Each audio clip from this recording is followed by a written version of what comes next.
So I want to wrap a little bit.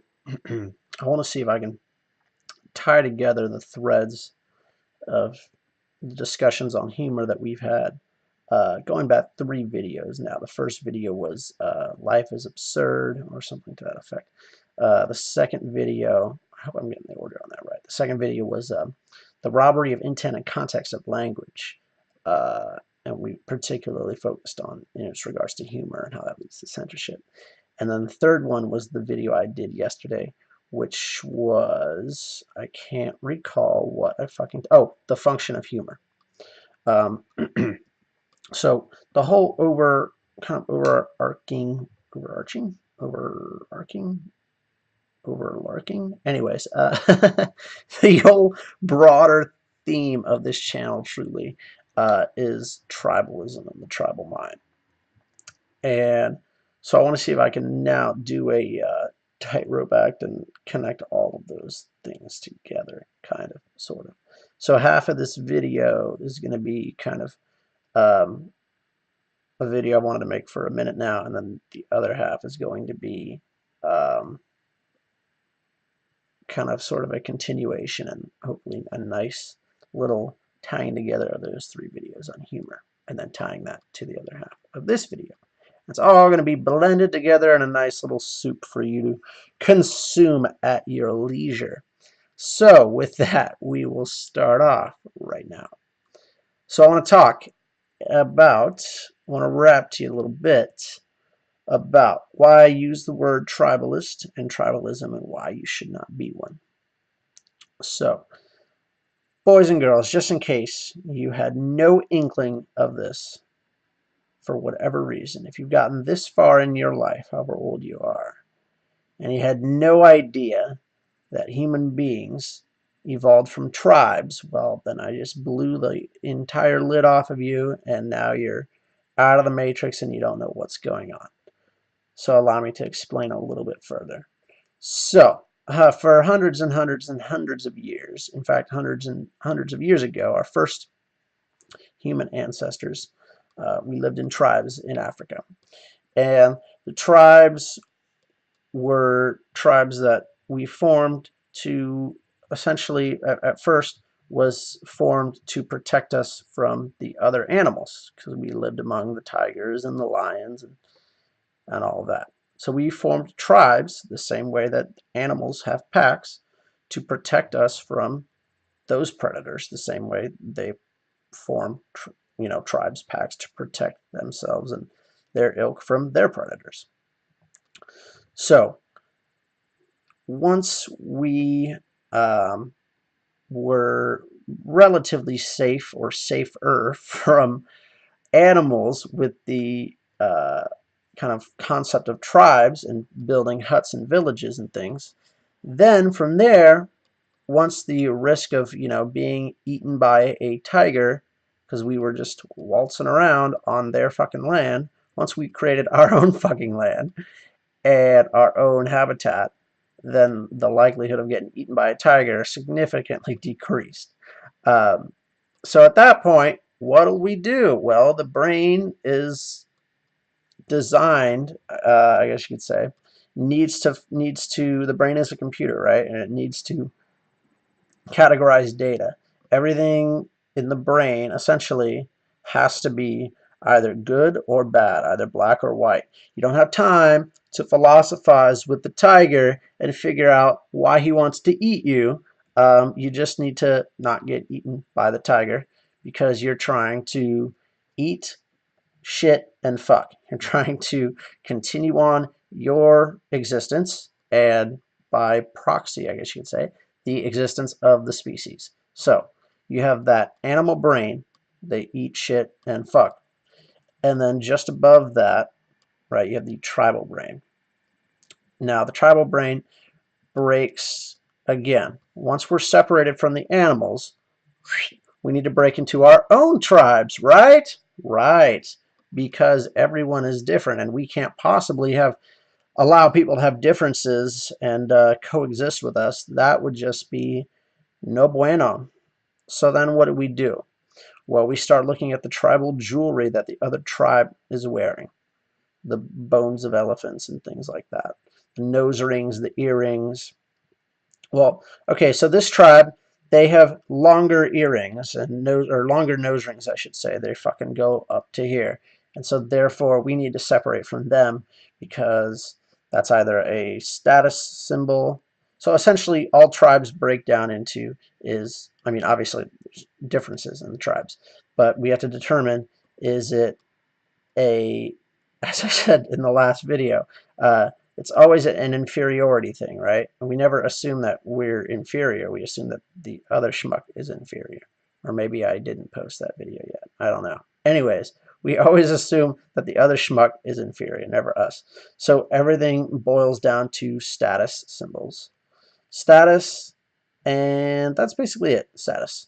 And that comes into the form of symbols, possessions, piercings, right?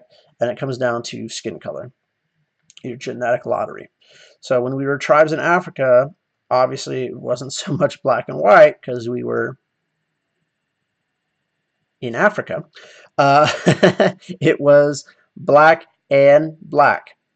Sounds familiar. So it was, lighter black, darker black, brown, slightly darker brown, etc., etc.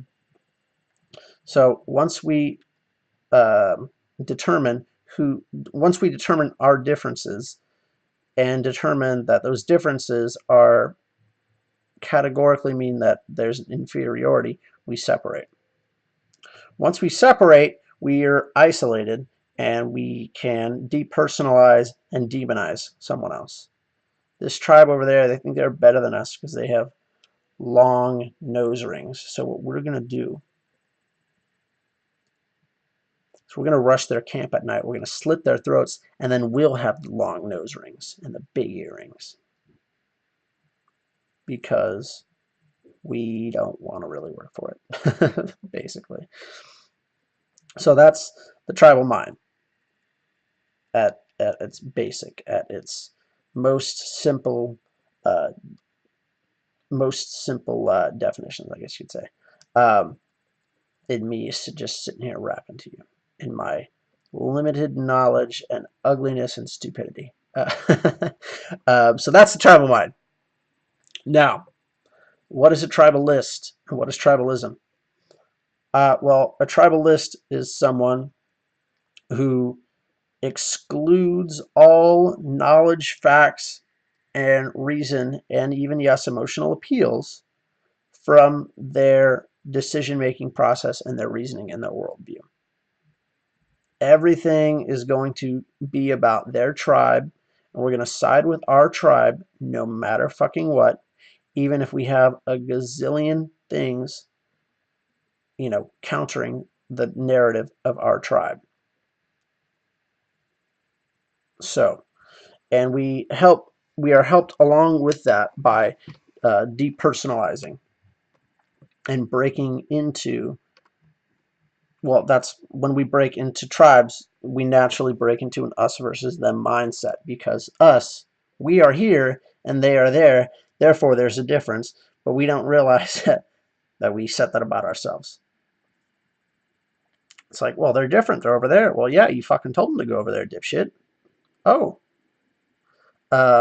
So at this point, once we've separated into tribes, we can depersonalize and we can dehumanize. We can say, oh, well, they're over there. They have, in this case, we'll go with not the jealousy of taking someone's things that aren't ours. We'll go with the other end of that, which is shitting on people who aren't like us. So, well, they have smaller noses over there. They have bigger noses. They have wider skulls, etc., etc., as I mentioned in my previous video. Therefore, they must be inferior. Let's go fucking murder them because they are inferior and therefore they don't have the right to exist. It would be immoral of us to allow them to continue their existence on this planet in all of their immorality and inferiority, sucking up the resources improperly and just stinking up the planet for the rest of us. So once you do that, then you lead to tribal war. And tribal war is ugly. And tribal war happens, it's still happening, has happened, and will continue to happen until not just humanity, but especially humanity, but until all natural things have ceased to exist. So, a tribalist doesn't look at any facts. Let's bring it into the present to give it a bit more context and a bit firmer idea. So a tribalist says, well, all police are good and no police can do any wrong. And you can show them 50 videos of police misconduct. And you can even have the law rule that there was police misconduct. And they'll say, well, they just weren't there, and they fucking stacked the deck at the trial, and all this shit. The other side of that, so to speak, is Black Lives Matter protesters that didn't do nothing. My nigga Rayshawn, he didn't do nothing. Yeah, your nigga Rayshawn robbed a store and threatened to kill a police officer. And we have it on video. And on this point, that's another thing that tribalists do. They will lie, and once again, they will exclude all facts, logic, reason, emotion. So, a great example of a lie is hands up. Michael Brown had his hands up, begging Officer, what was his name, Darrell Wilson, to not shoot him, and he shot him in the back of the head. No, that's not what fucking happened. Like something like 15 eyewitnesses said, yeah, no, that never fucking happened. Even the original schmuck who said that this is what happened later said, yeah, no, that never fucking happened. I made that up. But tribalists, they don't concern themselves with those facts. They concern themselves with the initial latchings on to things, and they don't bother to reevaluate. I was going to say another word there. They don't bother to reevaluate. There it is. Reevaluate and reconfigure their stance on things. Because things have happened, there's no point in reevaluating because they've already decided. And so therefore, that police officer, Darrell Wilson, was evil. And then they'll see, another one 2 weeks later, which may or may not have been a similar situation. But again, in their tribal prism of everything just, it's all the same anyways. So Darrell Wilson was evil. This other cop was evil, regardless of if he was or not, if he acted immorally or not, if he acted without reason or not. At that point, they've already fucking decided. And therefore, pretty soon, all cops are evil. Kill all cops.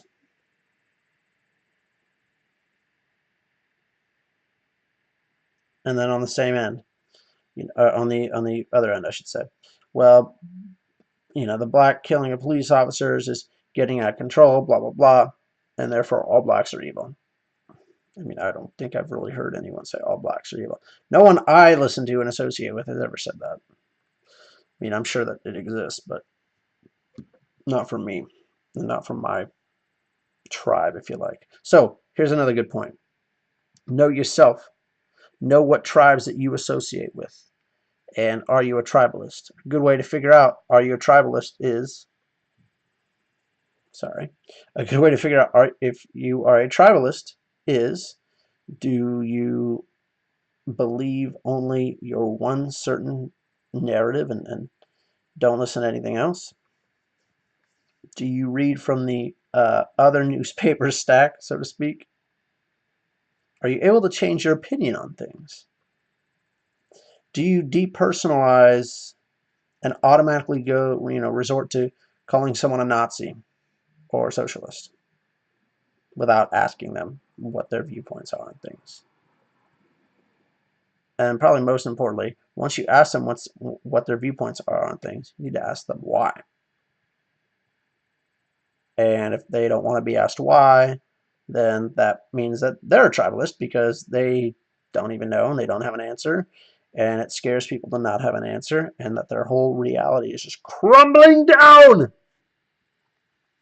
Okay. So I wanted to grab onto that. Know yourself. What tribes do you associate with?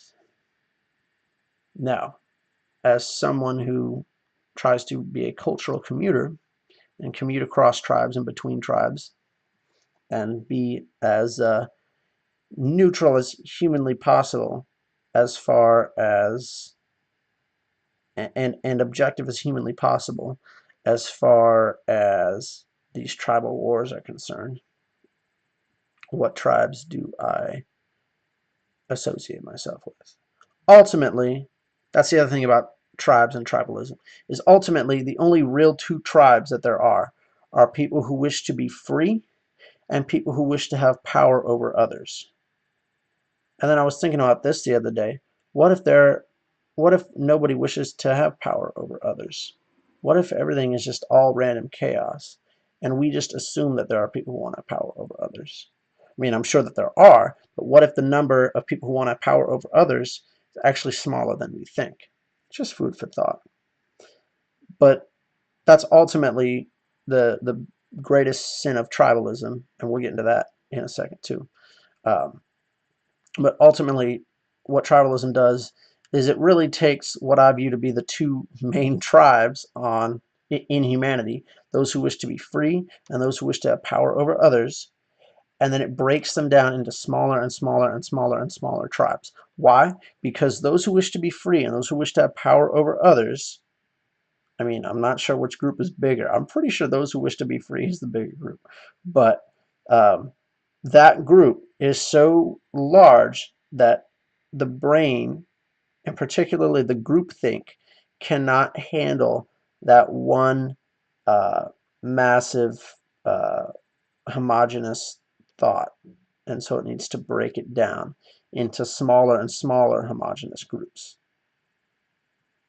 And so it breaks it down along the lines of sex, gender, religion, race, culture, ethnic backgrounds, um, whatever the fuck else you want to call it, gender identity, right? Shit like that. And it just subdivides and subdivides and subdivides and subdivides. So as I mentioned in another video, you have, Catholics, that's a tribe within the larger tribe of people who believe in a deity. And then within the tribe of Catholics, you have, I mean, first of all, you got, Roman Catholics, and then there are other sects of the Catholic Church, but particularly focusing on, so particularly focusing on those who, ethnically speaking, have a historical background in the church. The Catholics, and then you have the Italians and the Irish, who fucking hate each other's guts, even though they go to church on Sunday and worship the same God. They still fucking hate each other's guts due to past tribal wars. And as I mentioned in another video, the shit it's like the telephone game. The fucking original people who had the fucking beef, they both have long since died, and so they fucking tell their family, oh, fucking Bob over here, he's such a fucking asshole. Well, fucking Joe over here, he's such a fucking asshole. And that's just like the telephone game. It goes down and down and down throughout the generations. And then before you know it, Bob enslaved, I forget the other guy's name, Joe's entire family, and Joe fucking raped Bob's wife, when maybe the original argument was something like, hey, Bob, you schmuck, your fucking apple fell onto my lawn, or whatever the fuck, right? So that's essentially how tribal wars start. And I'm really just free forming and riffing and bebopping and scatting. Hopefully you're staying with me on this. Now, what was it? Oh, yeah. So that's what I was talking about, was knowing the tribes that you associate with. So the tribes I associate with, first and foremost, again, the larger tribe, and the only one of two tribes as I see it, would be, those who wish to be free. So that's ultimately the tribe I associate myself with. However, in the course of in the world of these societal tribes that we've broken down into, uh, the other tribes that I associate with myself with are those that hold the same occupation or occupational sort of work that I do. So, servants, those who serve people who have mental illness, intellectual disability, servants of any kind, paramedics, police officers, firefighters, uh, you know, army. I don't put myself in the same category as someone running into a burning building or someone, suppressing fire, because behavioral intervention and suppressing fire and running into a burning building are very clearly two separate, three separate things. But as far as a service to a greater good, if you like, a service to society, protecting people, bettering people's lives, not just providing widgets.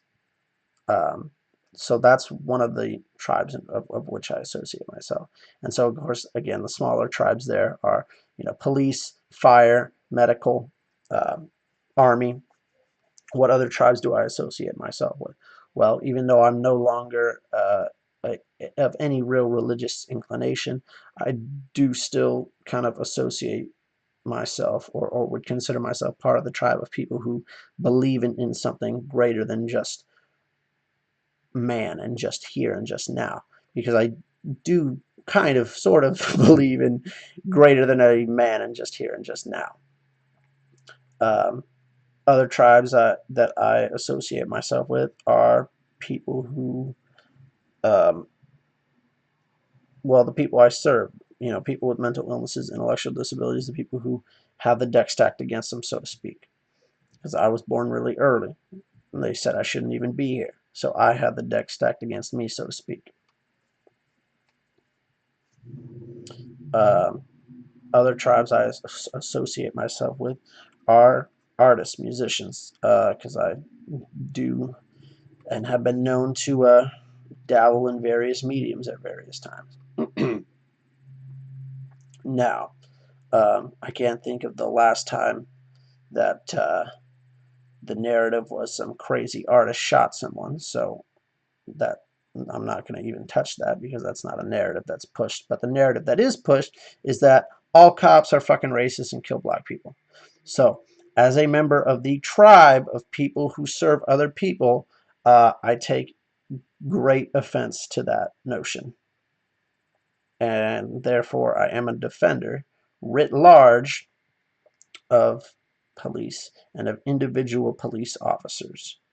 However, I'm not a tribalist when it comes to police writ large and individual police officers.